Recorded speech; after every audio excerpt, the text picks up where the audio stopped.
Okay. Moving to voice notes so I don't leave you a gazillion videos. Thank you for sharing all of that, first of all. Yeah, I'll definitely have more questions. What questions? Who fucking knows? We'll see what happens as we go up about this. Family abuse. Thank you for sharing that. I will keep that in mind. I don't really have anything to say about that currently. No good relationship role models. Okay, before I really go into this, I think I want to give you the vibe that I'm picking up that I need to be speaking to you through. And I have to get that off of my chest as kind of like a little disclaimer, because I often want to soften down the things that I have to say. And it takes up a lot of energy and brain space to soften and censor words. And I don't even know that people really need it. I think it's just a default process I put myself through. So I'm going to leave off the softening and speak freely and directly. And if I say something that is confronting or it ruffles your feathers, absolutely feel free to say it back. Like, to let me know and to say, I didn't really appreciate that, or I loved that, but that made me uncomfortable, or no, you were good, you overthink this stuff, silly goose. Like, whatever you need to say, feel free to speak as freely back to me. I'm trying to be more conscious about doing that because I'm aware that in my effort to soften and censor, I can completely lose the potency of what may actually need to be heard. So I don't want to dilute the message. So I'm going to speak directly. Okay, disclaimer over. No good relationship role models. Yes, that is probably 75% of the human population. We are functional in our dysfunction, all of us. We are all humans. We were all raised by humans. We are all surrounded by humans. And to be human is to err. To be human is to hurt people. It is to be the monster and the victim and the villain and the mastermind all at the same time to multiple different people. Like, we are all of that. So, of course, we haven't had wonderful relationship role models. So, awesome to acknowledge that. And awesome to say, yeah, I see that I don't really know what I should be striving for in a relationship. And that shouldn't deter you at all. Because even if you had good relationship role models, you will still have to pick your path. You will still have to co-create the type of relationship you are happy to continue feeding with your partner. And if it's not you having your own relationship role model dysfunction, it's going to be your partner, Ben, having relationship role model dysfunction. Like, you both are going to be humans coming into this. So while it's good to acknowledge things that are lacking, don't let that be a deterrent. Do it anyway. So you had bad role models. Great. This is just going to give you better ground to start with for seeing how you do not want to be in a relationship and how you do not want to relate in a relationship. That's all you need to do with that information. Just file it into the file cabinet under do not want. Not, this keeps me from having a good relationship. I cannot accept that excuse. So, cool, and do it anyway. Just pick the things you want to cultivate and focus on those instead of keeping all of your attention on what you don't want, because you're going to see all of that. You're going to be subconsciously creating those scenarios because that is where your focus lay. So don't do that. Which leads really naturally into the why get married when you'll just get divorced. No. I get that. I've had that philosophy as well. Lots of people have that philosophy. So don't get married to get divorced. Get married to get married and fucking stay married. I I did 2 marriages, getting married, knowing there was divorce, being willing to fall back on divorce, and I did both times. My marriage to Mark, that is not an option. There is not going to be divorce. I did not get married to him to divorce him. I got married to him to get married to him and fucking stay married to him. We both had this discussion a lot, and we both, like, that is the rule. There is no divorce.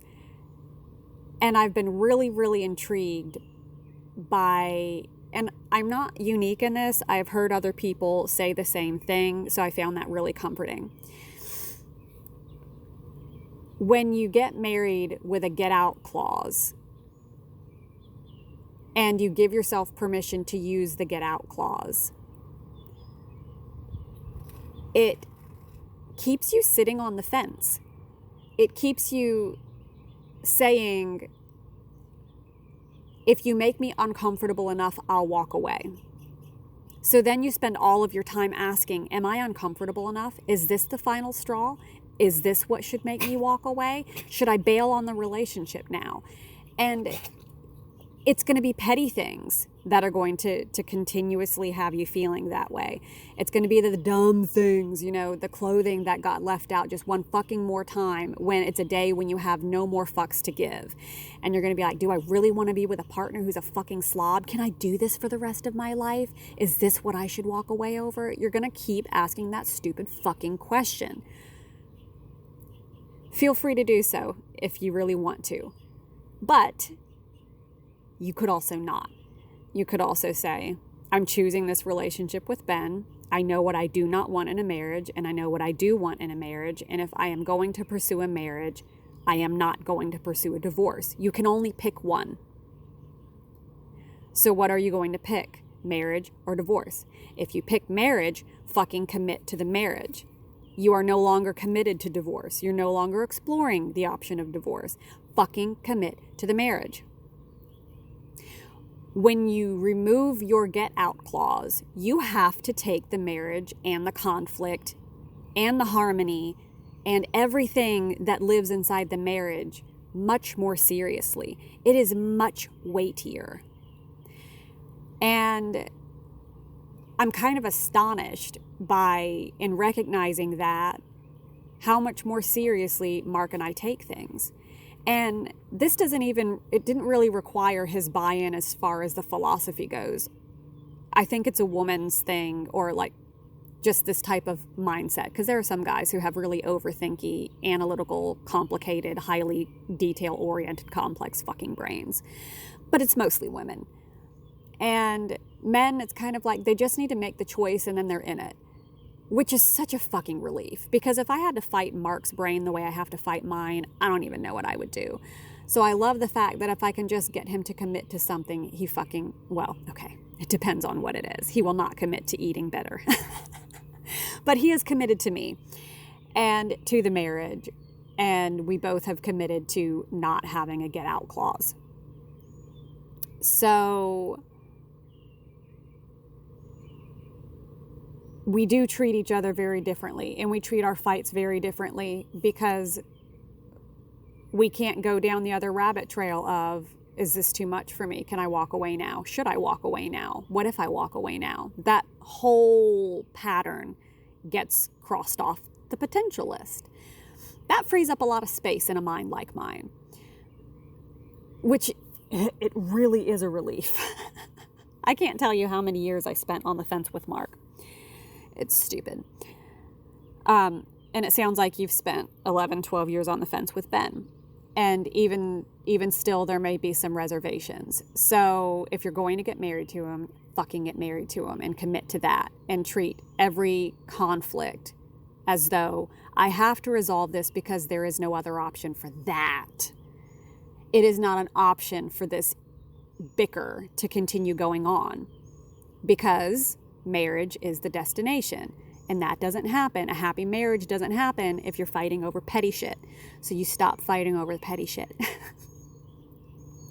This really, I'm going to hammer this hard and repetitively, because grasping this is going to greatly change the way you're going to process sex and libido and fucks to give in that whole aspect. So it's why I'm hammering this home. Commit to the marriage. Start making choices that are healthy for the marriage. There are going to be times when that means there is no luxury that you get to have of, but I have past woundings. Okay. And those past woundings are damaging the health of your marriage. So fix your shit. You can only indulge in carrying around your woundings as a handicap so far before you become the problem in the marriage. That's a tough pill to swallow, but it ends up being a really compassionate pill to swallow because it frees you of all of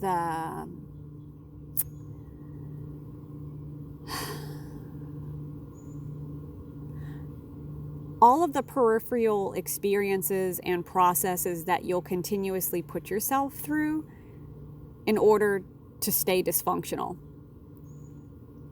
I hope that makes sense.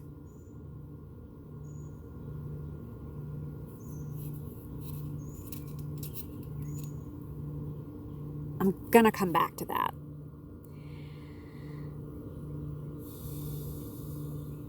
Because, yeah, I think it's gonna come up some more talking about these other points. Easy to be promiscuous, fear of letting Ben in, the virgin and the whore dichotomy, besotted with a toxic relationship. It's like you have a pattern of picking the mindsets, the circumstances, the experiences, and the individuals that allow you to keep yourself at an arm's distance because you feel like that is safer. It's not safer. You're just trading issues for issues. You're going to have issues no matter what. So you can either pick to have issues through those ways, or you can pick to have issues through other ways. So you can have issues with toxic relationships, with keeping Ben at an arm's length, with choosing to let other things in life take away vitality from your intimacy with Ben. You can choose all of those things, and you know what that gets you because it's what you've been getting. And up until now, you've been willing and satisfied with that return. It sounds like that's not what you want your future to be, though. And you've given yourself a timeline of like trying to fix your shit before you get married. I had to giggle at that because this is a lifelong battle. I don't think you're ever going to outgrow this. And I say that because I haven't outgrown this. And this has been my obsession for like 15 fucking years. So I really have just come to realize there's never going to be a day when I don't have that moment where Mark comes up like, come hither, baby, let's go play in the bedroom. You want to fool around? And there's not going to be 75% of me that goes, no, the dogs, and then the work, and then the house, and then the this, and all these other things. And I don't want to put out the energy for you right now. I just want to go be by myself. I just want to go lay around and watch YouTube, or maybe smoke some weed and take a bath and have orgasms with myself. I don't want to do for you. I don't want to invest in this relationship as well. I've invested in so many other things today, and I'm tired. And that 75% of me, man, it is so compelling. And it wins out an awful lot, I'll be honest. But it doesn't win out without my understanding of the choice that I just made. And that is, very bluntly, that I picked myself and other things over Mark and our marriage. I can only get by with that for so long. Because it changes him. If I pick myself 4 or 5 times in a row, he's going to stop asking. And most of us women are like, good, there's a relief. Fucking finally, he got the picture. Now I don't have to feel, guilty about saying no. Now I don't have to deal with the weight of rejecting him. Now I don't have to go with the whole internal conflict with myself that's like, do you have sex or do you not have sex? Do you want to do the things or do you not want to do the things? Could I just lay there and take it, or could I just, give him a rub and tug? Like, what the fuck could I do to put forth the smallest amount of effort and to keep myself comfortable, but to also, like, I don't know, what am I supposed to do here? That internal conflict isn't going to go away. It hasn't for me. Maybe it will for you. Maybe you're a rock star and I'm just a little broken and fucked up. But I don't think that it's going to go away. I just get better at spotting my reactions and then asking myself, okay, I'm aware that 75% of me doesn't want to do this right now. 25% of me is whispering, pick the marriage, pick the marriage. You can do this, pick the marriage. And I'll follow that sometimes. And sometimes I do a really good job of it, and it is fucking magic. Our relationship flourishes.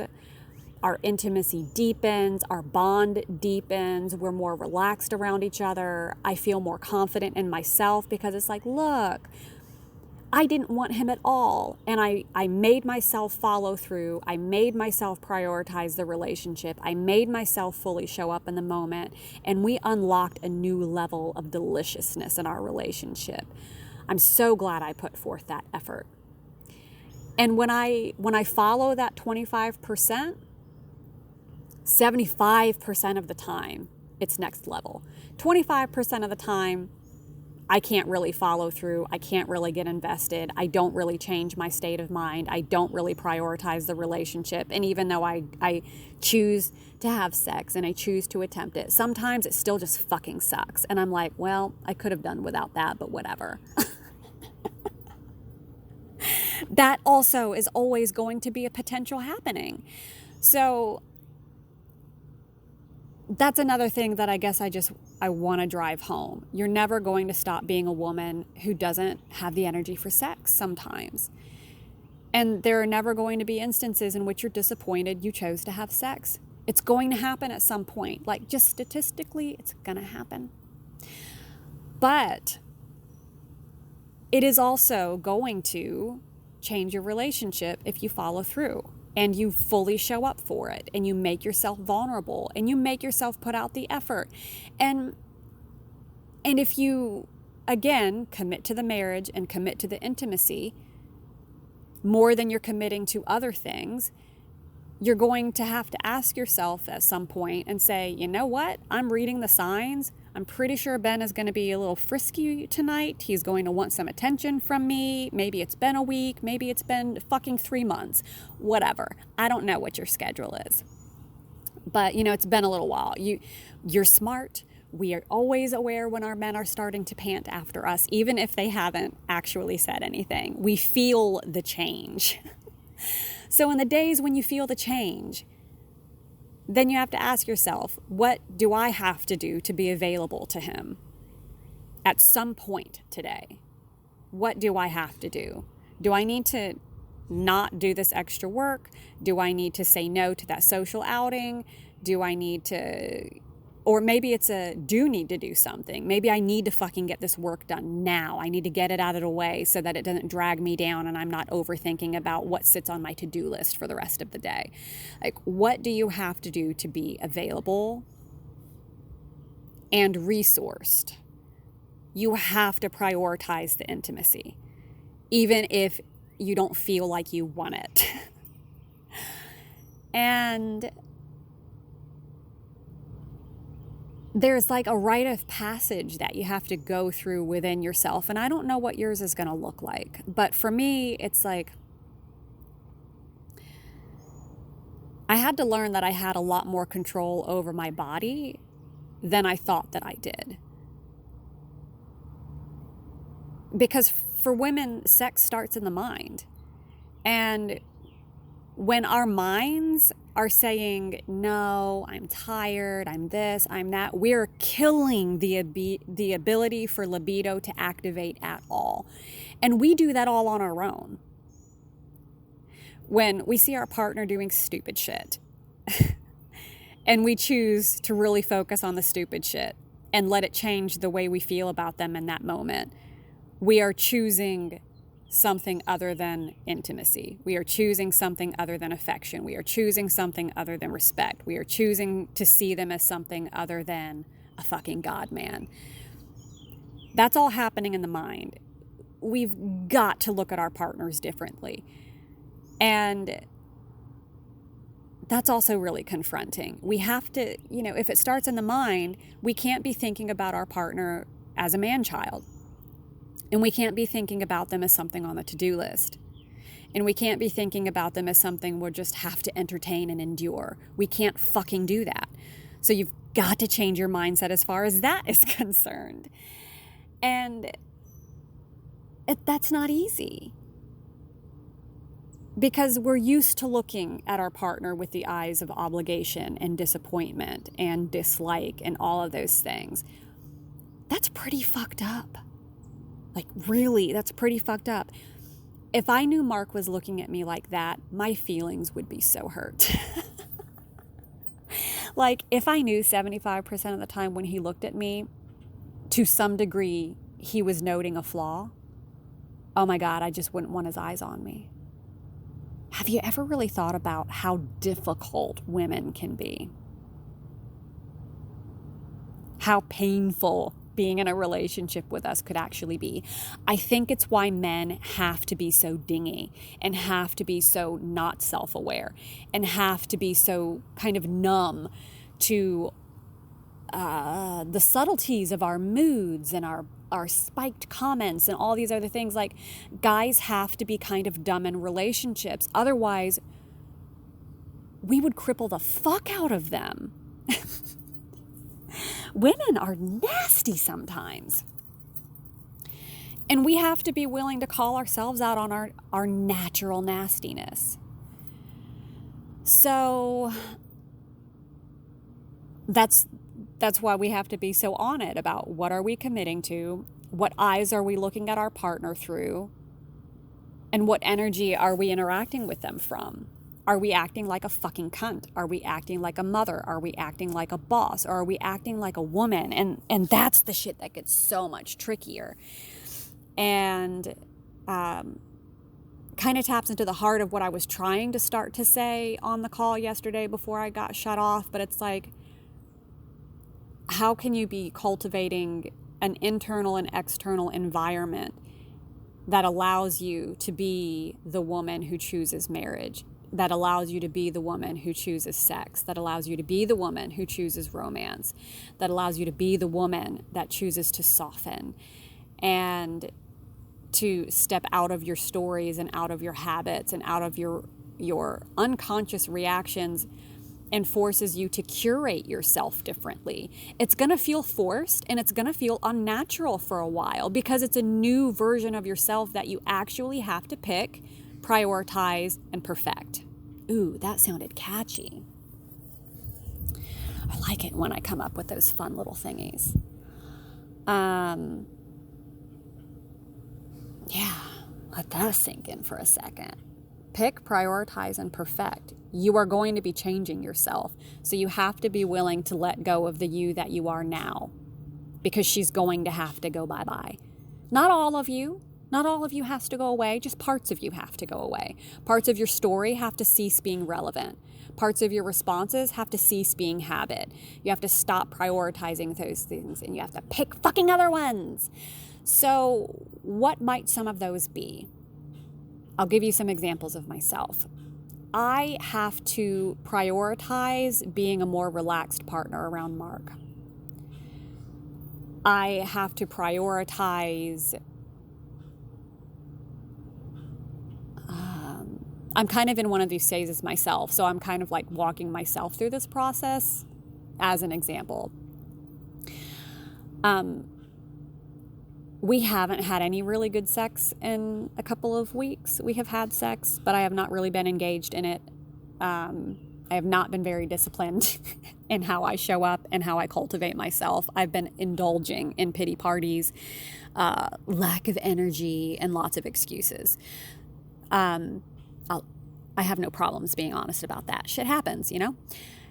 but I'm getting to a point where I see the effect that it's having in the relationship. And I see that when I stop being lusty for Mark, he stops acting like a man. It's really weird.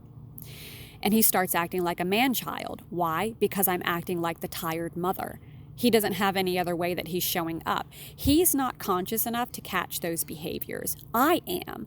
So it's my default. It's my wheelhouse in the relationship to see the patterns and start shifting some of the behavior. It's not his wheelhouse. So I give myself responsibility for changing these things. And sometimes it makes me pissy, but whatever. That's me prioritizing the marriage, and that's me being a fucking adult. I'll put in the effort. I'll do the work. Wah. Okay, I'm done crying about it. So, yeah, it's like he's doing a lot of the baby, like baby talk, and he's telling me normal things in baby talk. And he doesn't realize he's doing it. And it makes me look at him like he's a man-child because he's acting like a man-child. But then I realize I'm over here like the critical fucking mother. And so I'll have to stop and I'll have to walk up to him and like run my hands up his chest. And I have to change my body posture to be soft and kind of sensual and like let my hips connect to his. And I have to be like, babe, I don't understand you when you're talking toddler talk. Can you talk to me like a man?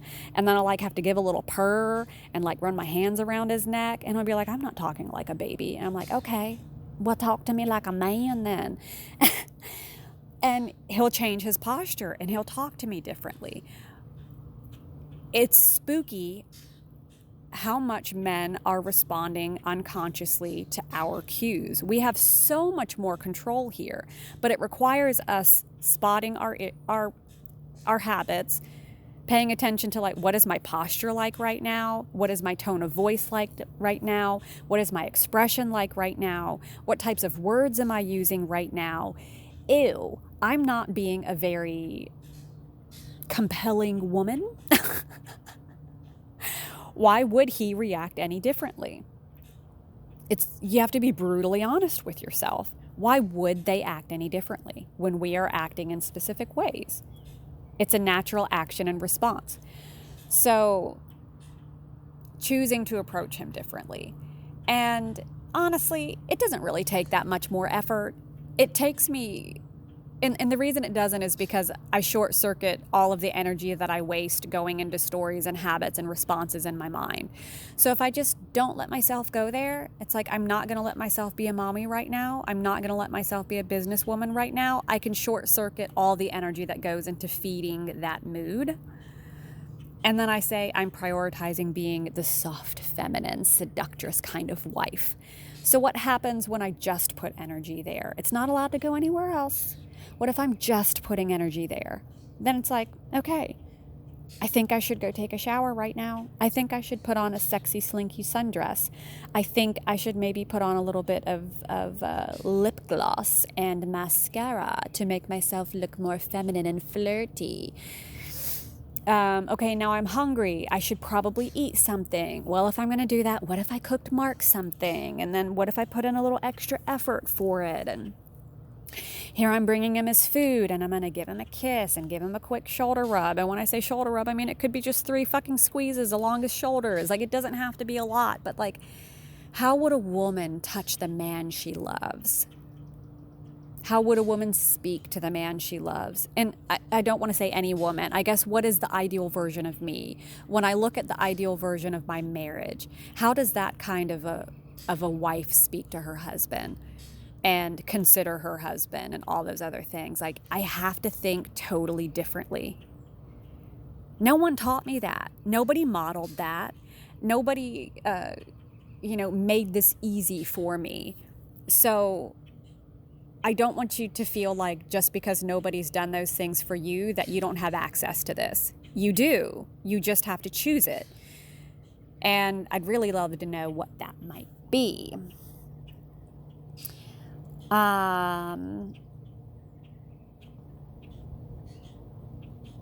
I think I've kind of touched little bits and pieces on all of that in the way that like it wanted to come up. The virgin, the whore, Yeah, we've had discussions about that. And you're going to continue revolving through those cycles. You're going to continue feeling a bit bipolar. Because of like all the shit that I've just said. There are different versions of you. You do have multiple personalities, okay? You have multiple aspects. You're a multidimensional person. You have a lot of responsibilities. You have a lot of different roles that you play. So, okay, you're going to play the role of a virgin sometimes, and you're going to play the role of a whore sometimes, and you're going to play the role of a hag sometimes, and you're going to play the role of an angry wife and a loving wife and an epic wife and a shitty wife. Just the same as you're going to do these roles in parenting. Like, you're going to do all the things, okay? So just embrace and accept that you're going to be all of those things at some point or another. And it doesn't mean that you're mentally fucked up, but it does mean hopefully you're prioritizing the ones that you actually enjoy embodying and actually align with what you're wanting for your future, what you're wanting for your marriage, what you're wanting for yourself. Like, do you want to be the woman who endures sex with her husband, or who stops giving it and then feeds into the whole once the ring is on the finger, the legs close kind of story? I fucking hate that one. I fucking hate that one. Especially because I've been married 3 times and I've been that wife 3 times. I've been the woman who stopped having sex after marriage. And I don't mean stopped having sex after marriage because I chose to stop having sex after marriage in a conscious way, but I just stopped prioritizing sex and I prioritized other things. I prioritized being tired. I prioritized being angry. I prioritized being shut down and numb. I prioritized being apathetic. Like, I just prioritized different things. And those happen to feed that archetype of a sexless woman. So you have to pick different things, honey. I don't necessarily know what those need to be, but you just have to pick different things. And you'll find out what those things are. I'm about to get a bit geeky. When you start to learn what your sexual response cycle is, every woman's is going to be different. So I'm going to ask you some questions, and you can share the answers with me if you want to, or you can keep it to yourself and just use it as a way to kind of like be aware and assess yourself throughout the day. If you keep a journal or like put it in your calendar or on your fucking phone, I don't care. It would be cool to track it though, because I find that if you can put forth the energy to track something for a couple of months, it really sets you up for knowing what your default is, and you can kind of just lean on the record that you built over those couple of months, and then maybe once a year or a couple of times whenever in the future, you just try to redo those couple assessment months again, because you will change. But if you can get a couple of months of solid information, you're going to learn where your current default is. So when I talk about sexual response cycle, I mean how your nervous system, your emotions, your sensations, your circumstances, how all of these things feed your libido, meaning I want to have sex, I'm having sex, I'm reaching arousal, I am having orgasm, sex is over, I'm back in normal, like that whole cycle. Okay. Most people are going to fall in one of 2 cycles. So we're going to use a car analogy. Your libido, your sexual response, I'm going to use those terms interchangeably, are either accelerated by stress or shut down by stress. So the car analogy would be, imagine if you're aroused by stress, you're going to be stomping the gas pedal. If you're shut down by stress, you're going to be stomping the brake.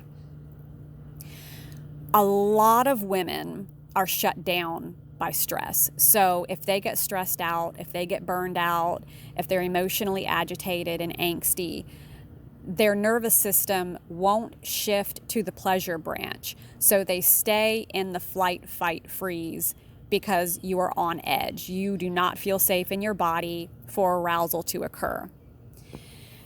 So your libido, your sexual response circuit is closed off. It's not available, it's not accessible, and the only way you're going to find it available and accessible is if you can shift your nervous system's state of functioning into relaxation, pleasure, play, joy. When you can access those emotions, your libido will come back to you.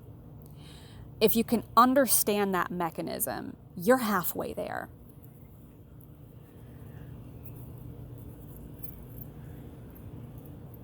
Another grouping of women are the opposite. Their libido is tied to their stress response. So when they are stressed, they're actually more able to be aroused. And these are the kind of people you can spot them because it's like, oh my God, I should be studying for this final, or I should be preparing for this presentation, or I should be doing all these other things. I'm so stressed out. I just need to get fucked right now. And they're going to go find somebody to fuck them. And maybe that's their partner, maybe that's somebody on fucking Tinder, who knows, but they're going to find some way to have sex, and it's probably going to be really good sex. And these are also going to be the people that are likely to pick fights so they can have makeup sex or have angry sex, because the intensity of sex is more satisfying. It gives them a bigger dopamine hit. They'll have harder orgasms when they have their stress system engaged. So you can have men and women whose libido is tied to stress. Those are the worst people for people like me to be in a relationship with, because I shut down due to stress, and their effort to continuously create angst with me is going to keep me shut down and them frustrated. That was my ex-husband. So you can fluctuate through different cycles over time. So there may be a time in your life where the relationship was shitty, but the sex was great, so you stayed around. Or, you know, you said that you were addicted to that toxic relationship in your past. Like, you were besotted by it. So at that point in your life, you may have had your arousal tied to stress. And, you know, you could go into attachment styles and all the other kind of stuff, but that's going to get too far, of course. I want to stick to just libido and sexual response. So maybe you were that way at one point, but it sounds like at this point, you're more similar to where I am at in life and have pretty much been for all of my life, which is if we are not happy, connected, relaxed, energized, all these other things, all the good things in life, if we're not dealing with the good things in life, libido vanishes. That can be incredibly fucking difficult because we're not living a perfect life, you know? Stressful shit happens throughout the day. So it becomes even more important to understand if you shut down, if your libido vanishes when you're stressed out, tired, you know, working on business, all these other things, it's even more important that we force ourselves to slow down more and to make lifestyle changes that help us transition the state of our nervous system. This is what I use cannabis for. It's one of the biggest crutches of mine, but it's one of the most effective things because it slows my brain down. It removes some of my inhibitions, so it helps pull me out of apathy, and it helps to pull me out of business brain. It helps to pull me out of shutdown, which is my default when I get stressed out.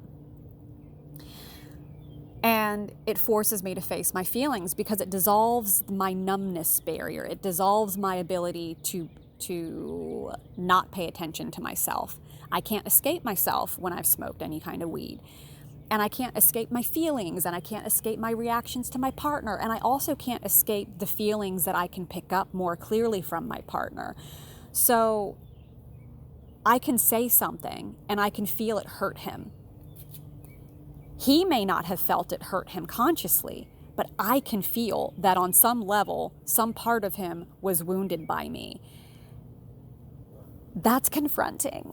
It's very confronting. I've had to realize, and see very clearly and feel just how nasty I can be sometimes. And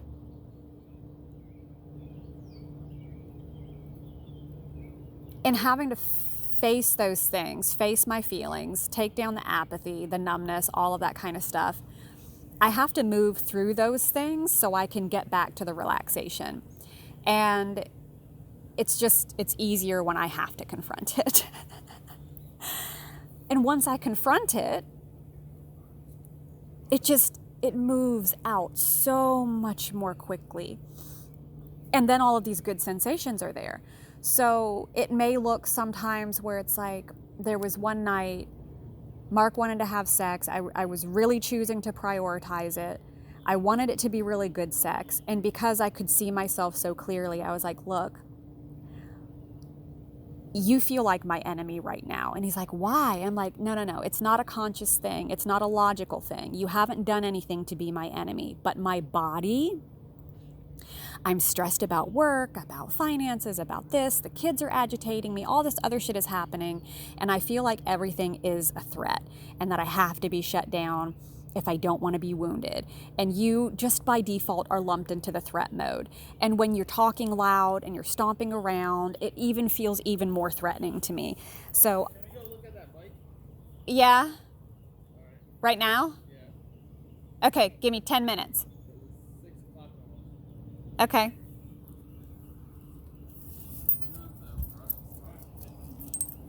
Okay, yeah, I just want to finish this message. I'm at a powerful thought point.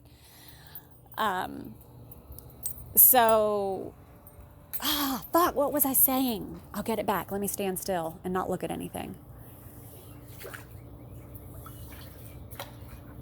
Okay, yeah, I'm there. So, everything felt like an enemy. And I was like, I need you to just stand across the room. Let me look at you or not look at you. I need to stop freaking out about you. I need to stop feeling like you're a threat to me. I know you're not a threat consciously. My body doesn't believe it yet. And he's like, that's weird. I don't need to understand this though. I'm just going to sit over here and you tell me what you need me to do. So he sat like 20 feet away from me. And I just let my body go through its emotions. And, I was nervous. I had the butterflies. I couldn't make eye contact. I felt stupid. Like all this shit was just coming up and swirling around. And, after a couple of seconds, I could hold eye contact and I felt a little awkward. So I started conversation and he started conversation and we were just chit-chatting. And then I realized I kind of wanted him to come a little closer. And so I was like, you can come a step closer. It's like we were playing red light, green light. And so he took a step closer and I'm like, okay, now I'm nauseated again. Stop there and don't look at me. And he's like, okay. So he just stood there, went through the whole process again, step by step by step by step until he was laying on the bed by me. And then I was like, you can't touch me, but I can touch you.